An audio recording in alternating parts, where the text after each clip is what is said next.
আসসালামু আলাইকুম, welcome back to my another new blog video. তো 14ই ডিসেম্বর ছিল আমার বার্থডে, আর বার্থডে উপলক্ষে আমার হাজব্যান্ড কি গিফট করলো ভাবলাম আপনাদের সাথে একটু শেয়ার করি। আর ভিডিওটি দেখে যদি আপনাদের একটু হলেও ভালো লেগে থাকে, প্লিজ আপ্পিরা চ্যানেলটিকে সাবস্ক্রাইব করবেন এবং পাশে থাকা বেল আইকনটি প্রেস করে দেবেন, যাতে ভিডিও ছাড়ার সাথে সাথে আপনাদের কাছে নোটিফিকেশন চলে যায়। আর যারা অলরেডি সাবস্ক্রাইব করেছেন তাদেরকে অসংখ্য ধন্যবাদ। তো এই দেয়াল মেটগুলো দেখে হয়তো অনেকেই চিনতে পারছেন। এই দেয়াল মেটগুলো কেনার আমার অনেক দিনের আশা ছিল। আমার হাজব্যান্ডকে এর আগে আমি বলেছিলাম, বাট উনি আমাকে কিনে দেয়নি। ফেসবুক, ইউটিউব খুললেই দেখা যায় অনেকের ঘরেই দেয়ালে এই দেয়াল মেটগুলো টানানো। দেখে আমারও খুব ভালো লেগেছে, তাই ভাবছিলাম যে আমার জন্য আমি আনবো। কিন্তু আমার আশা আমার হাজব্যান্ড পূরণ করে দিয়েছে। আমি অনেক দিন ধরে বলছিলাম, কিন্তু কিনবো করে আর কেনা হচ্ছিল না। তো অবশেষে যেহেতু আমার বার্থডে চলে এসেছে, তাই আমার হাজব্যান্ড আমাকে গিফট করে দিল এটা। দেখে আমার খুব ভালো লেগেছে, বাট আমি যতটা এক্সপেক্ট করেছিলাম তার থেকে ভালো হয়নি, কেননা আমি আরও বড় আশা করেছিলাম, কিন্তু এখন দেখলাম ছোট। যাই হোক, এটা নাকি ইঞ্চি হিসাবে আনতে হয়, কিন্তু আমার হাজব্যান্ড বুঝতে পারেনি বা আমিও বুঝতে পারিনি। তো পরে জানতে পারলাম যে হ্যাঁ, এটা ইঞ্চি হিসাবে নিতে হয়।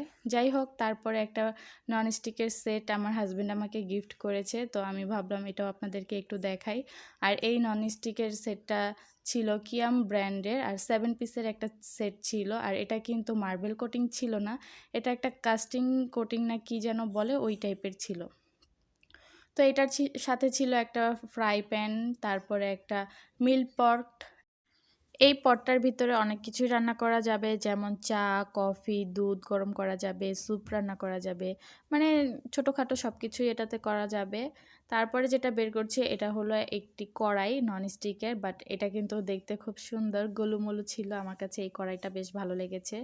আর এইটার হ্যান্ডেলটা দেখতে পাচ্ছেন, এই হ্যান্ডেলগুলো কিন্তু ছিল কাঠের টাইপের। আর এটা ছিল একটা ক্যাসারোল, যেটার ভিতরে আমরা বিরিয়ানি, খিচুড়ি, তা পোলাও, গরুর মাংস, বিভিন্ন আইটেমের রান্না করতে পারবো। তো আমার এই সেটটা খুব ভালো লেগেছে। আর এই যে এটার নিচের যে অংশটা দেখতে পাচ্ছেন, এটার জন্য এটা আমি সব ধরনের চুলায় ব্যবহার করতে পারবো। আর এটা কত সিএমের ছিল আমার গায়ে লেখা ছিল না, যার কারণে আমি বলতে পারলাম না। তো এই যে এই 7টা মিলে ছিল একটি 7 পিসের সেট। তারপরে ভাবলাম যে দেয়াল মেটটা এনেছে সেটা আপনাদেরকে একটু দেয়ালে সেট করে আমি দেখিয়ে দিই যে আমার দেয়াল মেটটা দেখতে কেমন হয়েছে। আর এই যে আমি লেগে পড়লাম দেয়ালে এটাকে লাগানোর জন্য। তারপরে এটার ফাইনাল লুকটা চলে এসেছে এইরকম। দেখতে খারাপ ছিল না, ভালোই ছিল, বাট আরেকটু বড় হলে আরেকটু বেশি ভালো হতো। যাই হোক, তারপরে যেহেতু জন্মদিন, তো বিরিয়ানি রান্না না করলে তো হয় না। তো আমার হাজব্যান্ড গরুর মাংস কিনে নিয়ে এসেছিল, আর আমি এখানে বিরিয়ানি রান্না করতে চলে এসেছি। তো আমাদের বাড়িতে একটা কাকা থাকে, উনি বাবুর্চি, বিয়েবাড়ির রান্না টান্না সব করে। তো ওনার কাছ থেকে একটি রেসিপি নিয়েছি, বিরিয়ানির রেসিপি, ভাবলাম সেটাই আপনাদের সাথে আজকে শেয়ার করি। তো প্রথমে পেঁয়াজটাকে তেলে ভেজে গরম মশলা, এলাচ, লং দিয়ে দিলাম এবং বেরেস্তার মতো হালকা ভেজে আদা রসুন বাটা দিয়ে খুব ভালো করে কষিয়ে নিলাম। তারপরে রাঁধুনি রেডিমিক্স মশলা দিয়ে আমি মশলা দিলাম, তারপরে হলুদে মরিচের গুঁড়া দিলাম এবং স্বাদ অনুযায়ী কিছু লবণ দিলাম। দিয়ে এটাকে খুব ভালোভাবে নেড়ে চেড়ে মিশিয়ে নিচ্ছি। যখন এটা কষানো হয়ে যাবে তখন আমি এখানে গরুর মাংস ছেড়ে দিচ্ছি, এবং গরুর মাংসটা দেওয়ার পরে আমি এটাকে খুব ভালো করে একটু নেড়ে চেড়ে মিশিয়ে দিচ্ছি, যাতে মশলাগুলো মাংসটার গায়ে লেগে যায়, এবং ঢেকে দিলাম কিছুক্ষণ, যাতে মাংসের থেকে পানিটা চলে আসে। তারপরে এই যে মাংস থেকে পানি চলে এসেছে, আর এই পানিতে ভাবলাম যে আমার মাংসটা আমি যতটুকু নরম চাচ্ছি, সফট চাচ্ছি, ওইটা হবে না। এই জন্য একটা পাতিলে গরম পানি বসিয়ে দিলাম, এবং এই গরম পানিটা আমি মাংসতে আবার ঢেলে দিলাম, যাতে মাংসটা খুব ভালো করে সেদ্ধ হয়ে যায়।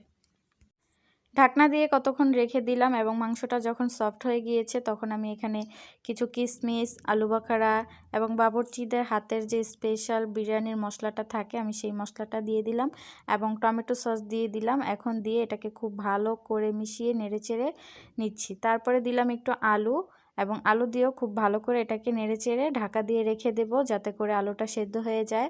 যখন আলুটা সেদ্ধ হয়ে যাবে এবং মাংসটা অনেকটা টেনে আসবে আর তেল উপরে চলে আসবে, তখন বুঝতে হবে এটা হয়ে গিয়েছে। তখন আমি এটাকে নামিয়ে নিচ্ছি আরেকটা পাত্রে, এবং যে পাত্রে মাংস কষিয়েছি সেই পাত্রে এখন আমি আবারও কিছু পানি অ্যাড করে দিচ্ছি। আমি যতটুকু পোলাওর চাল নিয়েছি তার ডাবল পানি নিয়েছি, এবং এখানে দিয়ে দিলাম গুঁড়ো দুধ, দিয়ে দিলাম কয়েকটা কাঁচামরিচ, তারপরে এটাকে ঢাকনা দিয়ে ঢেকে রাখছি যাতে খুব দ্রুত বলক চলে আসে।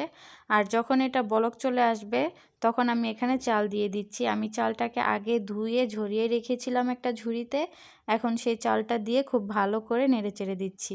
যখন এখানে বলক চলে এসেছে তখন আমি মাংসের যে তেলগুলো ছিল সেটা আগে দিয়ে দিলাম, এবং তেলটা দেওয়ার পরে আমি এখানে একটু লবণ দিয়েছিলাম, লবণটা দিয়ে আমি একটু চেক করছিলাম।